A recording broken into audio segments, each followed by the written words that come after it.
Edward y Bernstein los que descubren el Watergate, y como el mítico Ben Bradley, que era el director del Washington Post, y que en el libro viene, solo voy a hacer este spoiler pequeñito, que estás en su despacho, creo que incluso dices que copiaste Los Tirantes o que un poco te acompañan Los Tirantes que verías de Ben Bradley, cuando le dicen, oye, desclasifican en las cintas de la Casa Blanca, va a caer Nixon. ¿Eso te marca a ti? ¿Buscaste a partir de ahí tu Watergate español? ¿Te influyó mucho? Bueno, tengo que decirte que la siguiente vez, o una de las siguientes veces en las que yo vi, en las que yo encontré a Bradley, cuando ya había salido todo lo de los GAL y había habido ya sentencias, él me dice, mira, la primera vez que me he dado cuenta de que aquello que decía el portavoz de Nixon, de que lo de Watergate era una ratería de tercera, que lo decía despectivamente como diciendo estáis haciendo un escándalo de nada, la primera vez que me he dado cuenta de que a lo mejor en términos comparativos era una ratería de tercera es cuando vosotros habéis descubierto, probado y los tribunales han corroborado esta trama de terrorismo de Estado, porque en Watergate pinchaban los teléfonos, montaban campañas de desprestigio de los demócratas. Aquí de lo que estábamos hablando. Después de otras cosas. Hablamos del GAL después y demás cosas, y del 11M. El periodismo y la transición. Eran otros tiempos, la relación periodistas-políticos. Con la relación que hay hoy, ¿sería posible la complicidad que permitió alumbrar o facilitar el camino para salir de la dictadura? Bueno, yo creo que era un tiempo en el que, los años 80, los años 90, en el que la influencia estaba concentrada en muy pocas cabeceras. Y podíamos decir que los directores de esas pocas cabeceras influíamos mucho. Ahora la influencia está mucho más repartida y somos más directores los que influimos un poco. Yo como liberal y como deportista, en definitiva, me siento más a gusto ¿Así? ahora.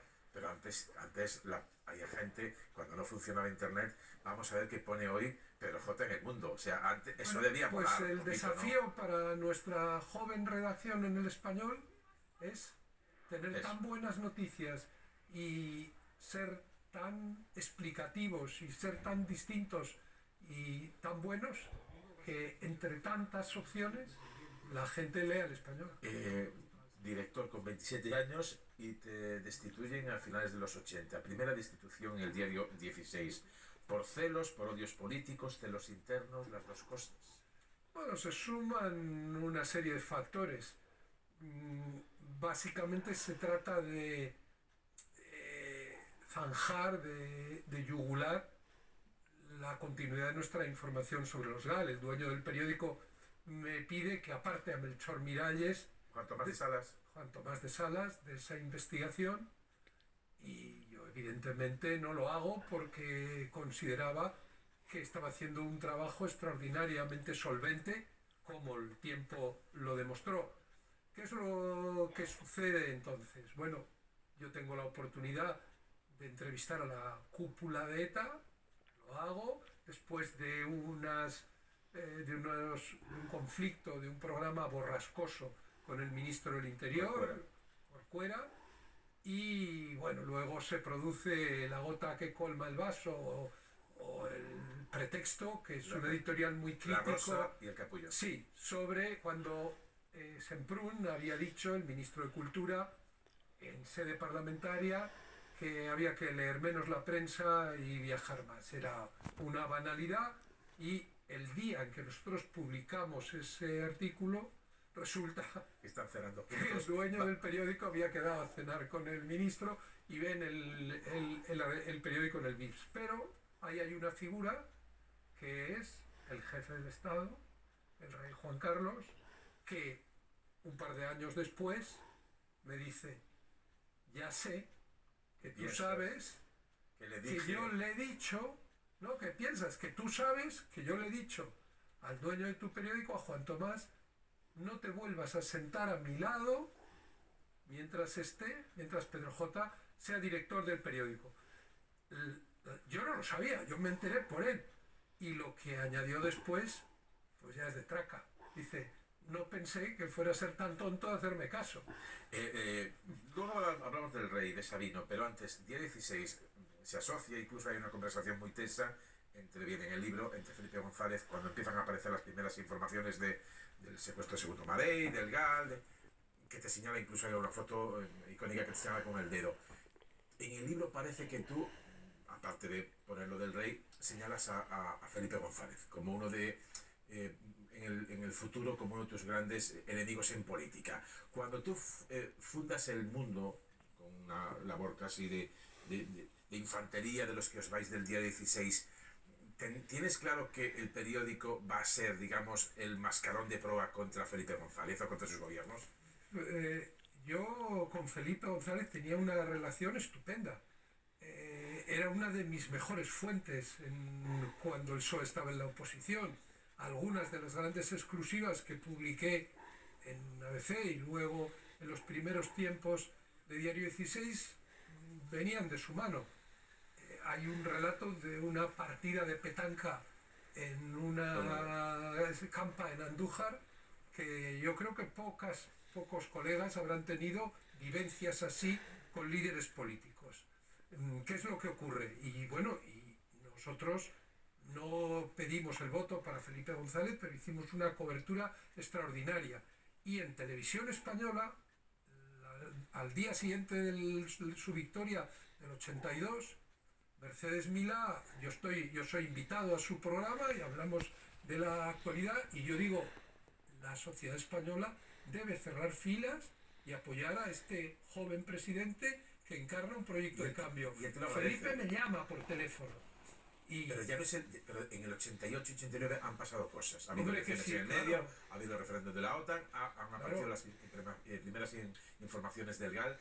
¿Tú en algún momento, digamos, puedes dar la impresión de que en la información del mundo tienes claro que si tú piensas que algunos medios están domesticados por el poder, tú vas a ser de alguna manera el que se enfrente a ese poder? Vamos a ver, el periodismo lo tienes que ejercer con todas las consecuencias.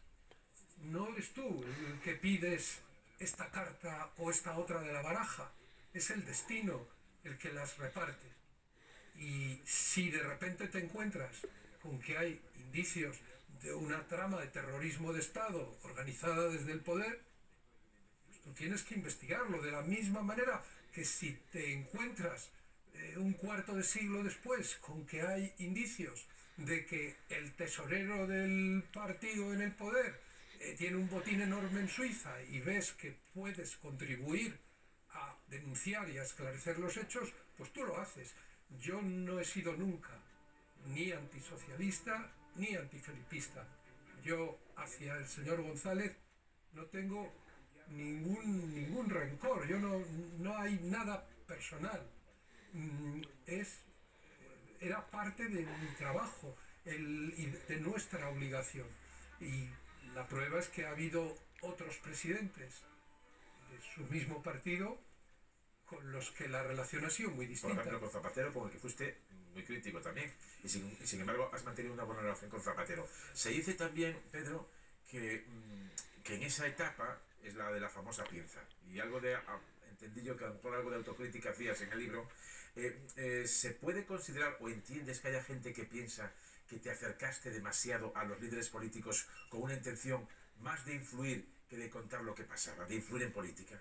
Vamos a ver, la influencia es una función de los medios de comunicación dentro del pluralismo, pero la cercanía con los dirigentes políticos es lo que te permite valorar lo que está sucediendo e interpretar su comportamiento. Y te voy a poner un ejemplo, saltando de una crisis a otra.